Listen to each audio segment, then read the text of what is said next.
Taiwan's ruling party prepares to choose its candidate for the race to replace President Tsai Ing-wen. I'm Rik Glauert for TaiwanPlus here in Lviv, Western Ukraine. I've got a report for you on the Taiwanese volunteer soldiers risking it all to fight against Russia. I'm at Taipei City Hospital, where care workers are protesting against chronic overwork. Plus, Taiwan's earthquake rescue team is awarded for their service in Turkey.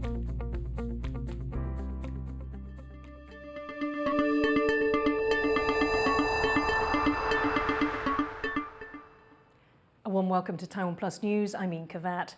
It's been less than 3 months since Taiwan held its local elections, but the country is already getting ready for its next big vote. Taiwan will choose a new president in January 2024, and the ruling party is now one step closer toward picking its candidate. Stash Butler reports. Taiwan's biggest opposition party celebrating victory. In November's local election, the Kuomintang, or KMT, took control of 3 more cities, including the capital, Taipei. For the ruling Democratic Progressive Party, it was a historic defeat. Now, the DPP wants revenge. They're already gearing up for Taiwan's presidential election, which will take place in January next year. President Tsai Ing-wen has hit her 2-term limit, so her job is up for grabs. On Wednesday, the DPP said it will announce its candidate on April the 12th. The winner will be whoever comes highest in opinion polls that month. Party chair and current Vice President Lai Ching-te is widely seen as the favourite, but it's unclear who he'd face. The KMT's chair, Rik Glauert, is keen to avoid a scrappy contest in the party primaries. 绝对不容许这个中间有很多的谣言、很多的是非、很多不是事实的事情，来影响国民党的团结，影响我们全党一致共同的目标。 New Taipei Mayor Hou Youyi is polling highest from the KMT. For now, though, he says he's focused on his current job. 协力在拼市政，我们期待市政的建设，短期间就让民众有感，所以这些的建设才是我最关心的。 In one recent poll, 32% of respondents backed Hou. That puts him about 5% ahead of Lai, with a third candidate trailing behind. Another poll has the 2 main candidates practically neck and neck. But Hou might not be the KMT's candidate. Terry Guo, the billionaire founder of iPhone manufacturer Foxconn, has suggested he might also run for the nomination. Whoever wins could have a big impact on ties with China. Beijing claims Taiwan as part of its territory and regularly flies warplanes near Taiwan's airspace. It refuses to talk to Taipei and calls the DPP Taiwanese separatists. But its ties with the opposition are much warmer. The KMT may hope to leverage that to claim the country's top office next year. The DPP, the presidential vote will be a chance for redemption after last year's defeat and a test of its appeal after 8 years in power. Karma Xu and Stash Butler for Taiwan Plus. For more on the 2024 presidential elections in Taiwan, Taiwan Plus reporter Bing Wang spoke to Lev Nachman, professor at National Zhengzhi University. Who will most likely to be the DPP candidate and how will they be chosen? So it's most likely going to be current Vice President William Lai Ching-te. I think he's been the front runner for quite some time now, and there's no one who has, at the least at this moment, stepped forward to try to challenge him from within the DPP. Even though there will formally be a primary that the DPP will likely hold in the next couple of months, I think it's pretty likely that Lai is a sure thing at this point to be the DPP candidate. Who is most likely to be the KMT candidate and who is most likely to win the presidency? So according to public opinion, Hou Youyi is the front runner. But because of KMT party politics, it's going to be very challenging for him to be able to really secure the presidential nomination. Both Eric Chu and Terry Go both have their eyes on the presidency as well. And it's very unclear at this point how contested the KMT candidate will be. Even though Hou is likely to have the strongest chance against Lai Ching-te, where Eric Chu will step forward and if and how Terry Go will step forward, I think will strongly affect his possibilities. I think the KMT should be happy that you have someone like Hou who is polling so well against Lai. If the party is able to really push for Ho in the end, I think they would be able to put up a meaningful fight in this next election. What's going to be the biggest issue for voters in this election? Public opinion research shows us that in Taiwan, the most salient issue during national elections is China and cross-strait relations. And that was very true in 2020, and I think it's likely to be the case in 2024 as well. Now, there might be some specific variation or specific spin on how cross-strait issues are framed, but it is very likely that that is going to be the forefront of messaging for both major political parties as we get closer to the election. That was Lev Nachman from National Zhengzhou University speaking with Bing Wang. The chair of the US House's new China committee, Mike Gallagher, wants faster weapons delivery to Taiwan to deter Chinese aggression. Gallagher made the comments after an unannounced 4-day visit to Taipei last week. Taiwan's government has now confirmed Gallagher met with President Tsai Ing-wen and Vice President Lai Ching-te. A backlog in US weapons orders from other countries means Taiwan is stuck at the back of a delivery queue. Gallagher said this is unacceptable and there is an urgent need to arm Taiwan.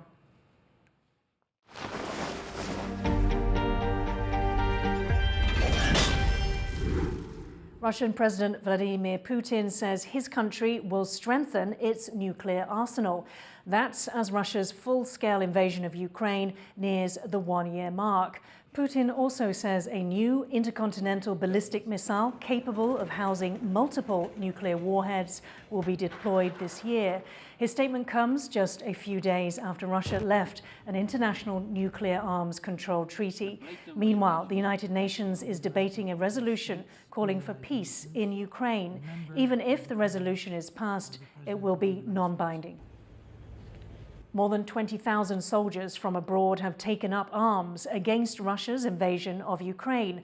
Among them, a handful of Taiwanese soldiers. Rik Glauert is in Lviv, Ukraine, with this report on what drives people to fight for freedom 8,000 kilometers from their home.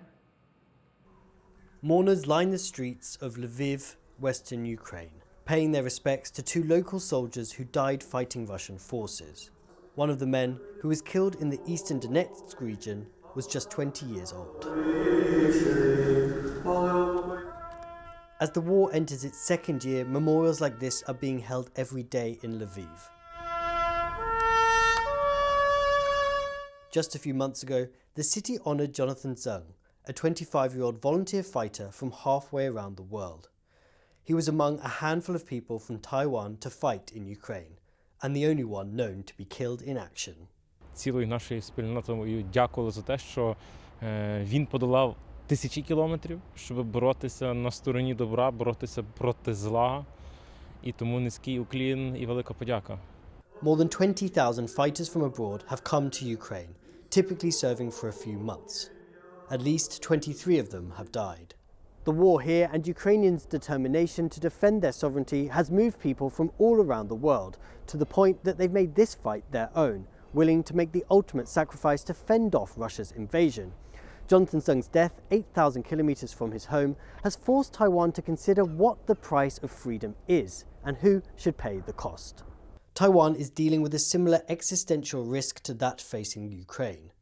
Neighbouring China has recently upped threats to take Taiwan by force, seeing the island nation as a part of its territory. 34-year-old waiter Lu Zihao is now back in Taipei after fighting in Ukraine for 3 months last year. 那个时候台湾也没什么事啊，没有疫情，什么都没有，然后乌克兰这么可怜，我们就去帮助别人，对啊，我就想没有特别啦，就是帮助别人。 Taiwan is growing more aware that it too one day may need help. China has been increasingly sending military boats and planes into the area around Taiwan. Taiwan has boosted spending on defense and increased mandatory military service. 台湾本身就应该了解，世界各国都应该要更了解，对吧？而且台湾是高风险，就是中国每天在我们这边，每天飞机就飞过来，对啊，什么时候开打都不知道，对啊，老实讲，对啊。 因为我觉得提高意识吧，国防意识就真的要提高。 Russia's invasion of Ukraine has devastated this country, and it's also sent a clear message to Taiwan that an invasion by an aggressive neighbour is possible, and that the price of protecting a nation's freedom has a very human cost. Rik Glauert in Lviv, Ukraine for TaiwanPlus. Rik Glauert also spoke to Jack Yao, a coffee shop owner in Taiwan who fought in Ukraine for 3 months last year. When people ask you what made you want to go to Ukraine or why you thought you should go and fight for a war thousands of kilometers away from your home, what do you say to them? We also have a big and bad neighbor. Yeah. And they always want to invade you, and they always want your land, and they always said, you are mine. So they're going to face this situation and this war first. And then they ask the help. And you can help. Why we don't help? This is my fault. And we have maybe, I think now is over 80% or 90%, we will face the war with China. I want people to ask themselves, if you saw and you understood what is those guys done on Ukraine, what is they doing on Ukraine, on Ukraine girls, women, and children. We have to face those same thing on our situation in our homeland. We would like to do this. So if we don't want, and we want to, the other people, they support us. They will come in Taiwan to support us, help us.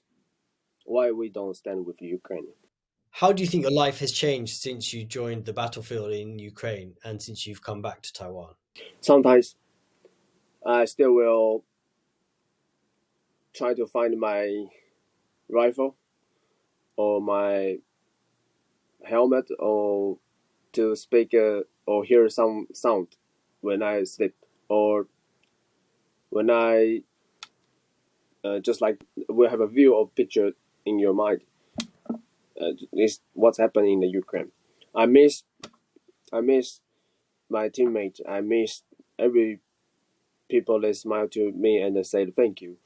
I'm really thankful you are here, those guys. And but the something also very bad was happening, and I saw and I smelled that.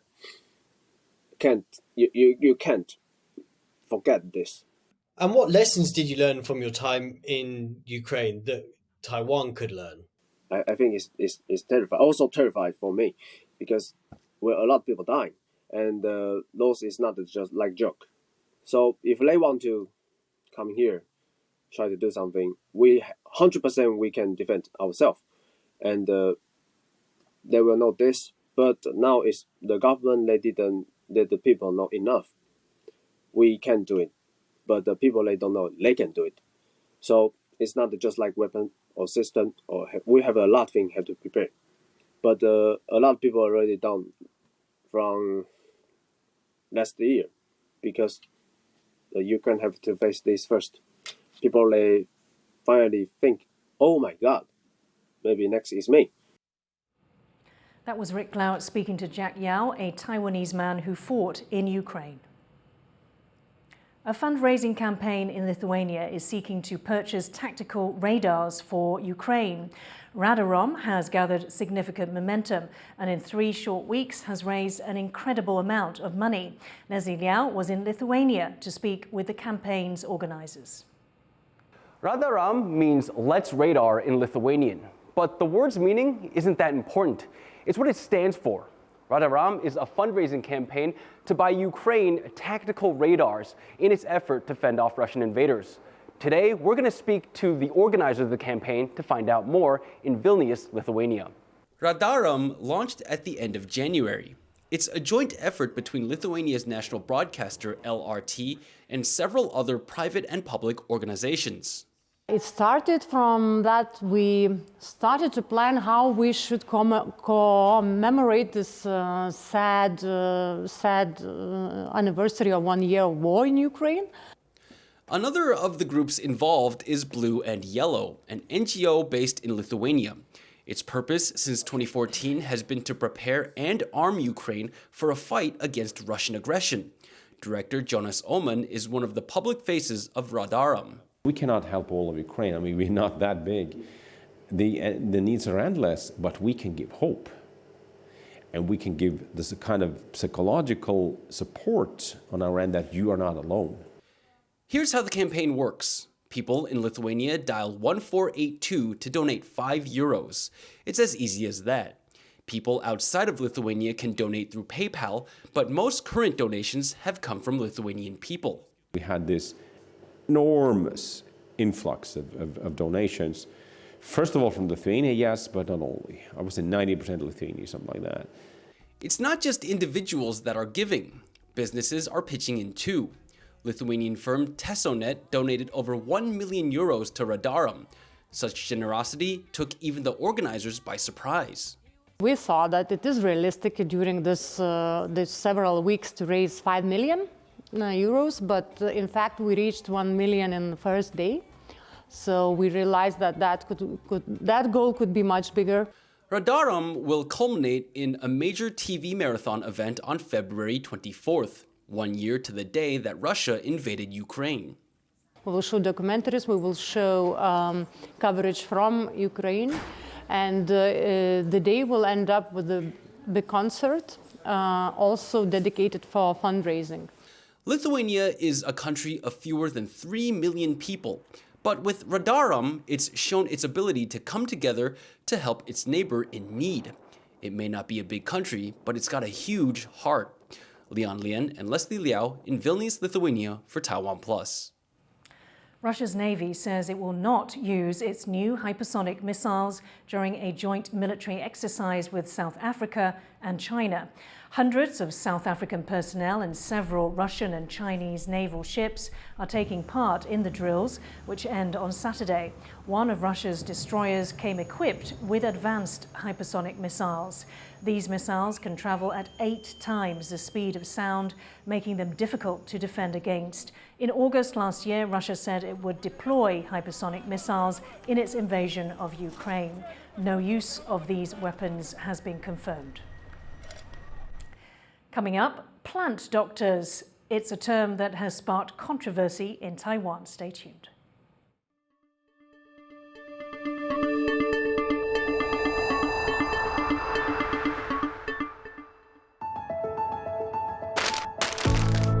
In the face of adversity,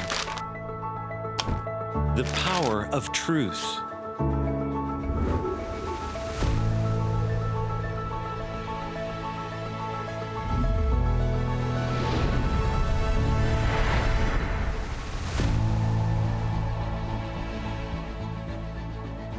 A roadmap for a just and open world. Charted by the freest country in Asia. 5, 4, 3, 2. A warm welcome to TaiwanPlus News. I'm Yin Khvat. Taiwanese semiconductor giant TSMC. Public buses to be electric by 2030. A mission that begins with listening.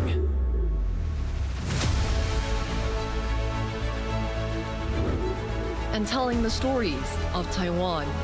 In Taipei for TaiwanPlus. Drawing insight from original thinkers. And sharing it with the world.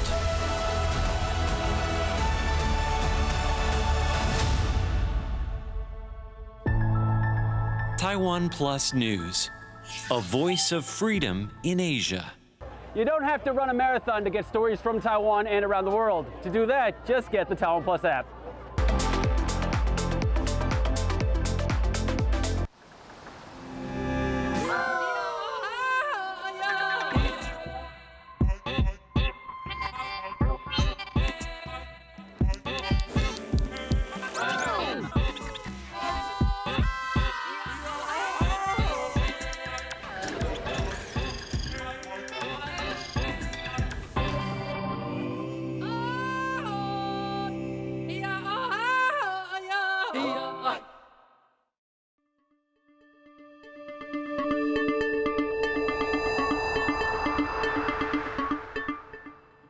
Welcome back. You're watching TaiwanPlus News. An intense winter storm is bringing heavy snow and strong winds to much of North America.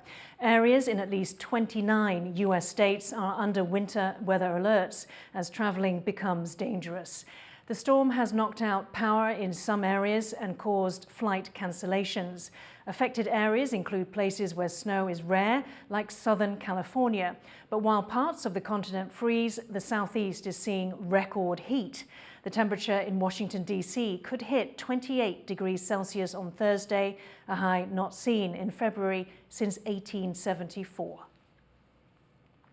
Care assistants at Taipei City Hospital are protesting what they say is too heavy a workload.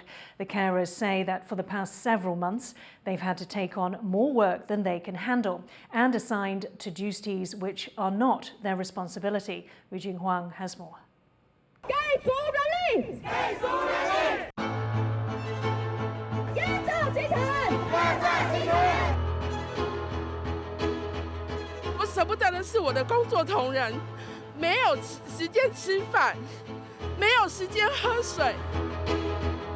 Miss Hu, a care assistant at Taipei City Hospital, stands alongside her colleagues outside her workplace. Though not on strike, these care workers are protesting what they say is unfair treatment and being made to take on too much responsibility. The carers say they've been working in untenable conditions for months, and now they are demanding their employers make some changes. 我们所担心的是，如果今天我们的家人、我们的病人躺在床上了，他真的没有办法，需要急救了，谁可以帮助他们？ There has been a shortage of care workers in Taiwan's hospitals for years. But the situation got even worse once the COVID pandemic started. Many older care assistants couldn't handle the added workload and left, making it even more difficult for those who stayed. Carers are only supposed to look after about 5 patients each to help give them better quality of care. However, in recent months, care assistants at Taipei City Hospital say they're handling between 14 to 20 patients each. The carers' work are only supposed to look after their patients' day-to-day needs, such as feeding them, bathing them, and changing their bed sheets. But in some instances, the care assistants say they've been told to do work meant for hospital porters, like moving patients between wards and departments. 那我们也要明确的呼应点一，补足现有的照服员列访能力，然后也要正确的区分照服员的工作。 But while hospital officials say they are listening to staffers' concerns, they say there isn't a serious manpower issue. 疫情期间，人力虽然有所流失，但并无不足。我们除了持续的招募病房助理以外，在奖励制度上也配合增加。 While the hospital says it is able to handle the current workload, the care workers say their treatment and working hours are too much and will affect their job performance. And this could become an even more serious issue if it affects the quality of care for patients who depend on them. Howard Zhang and Yu Jinhuang for TaiwanPlus. Taiwan's President Tsai Ing-wen has thanked the Taiwanese search and rescue team that went to Turkey to help earthquake relief efforts. The team of 130 members and 5 dogs saved 10 people from the rubble of collapsed buildings during their 9-day mission. Tsai hosted the team at the presidential office on Thursday. She called them all heroes of the country. Taiwan also donated 21 metric tons of relief supplies following the 7.8 magnitude earthquake that hit Turkey and Syria in early February. Tsai expressed support for Turkey on Twitter with a photo of orchids with colours reflecting the Turkish flag. Now, who should be considered a doctor? Someone who treats people only, or could the word be applied to those who treat sick plants? Sandy Chi reports on how the term plant doctor has recently become controversial. Plant doctor. It's a term commonly used in Taiwan for professionals that treat and prevent plant diseases and do pest control. But some medical associations don't like it. They feel the word doctor should only apply to physicians who treat people. 医师，就我们的概念是，医师是诊治人命，是对这个人的生命的保护，所以它在我的整个医师法的整个架构下，它是一个高度排他性。Taiwan's legislature is considering a Plant Doctor Act to regulate the practice of treating plants and protect consumers of local produce. Local medical associations have pushed back against the law because of its use of the word doctor. Before universities with plant medicine programs and nearly 100 members of farmers' associations have started a petition to support the proposed law. One association in a rural part of Taiwan believes plant doctors fully deserve to be called doctors for the vital role they play. These experts don't only fight disease and pests, but also help farmers save costs and advise on the safe use of pesticides. 我们更希望透过植医法的通过，可以来让我们的植医有一个证明，他们的课程更专业的训练。那我想这些都是对农民最好的帮助，对消费者最安全的把关。Plant doctors might not be able to help you with your blood pressure, but when it's an agricultural emergency, they're the experts farmers turn to. Howard Zhang and Sandy Chi for TaiwanPlus.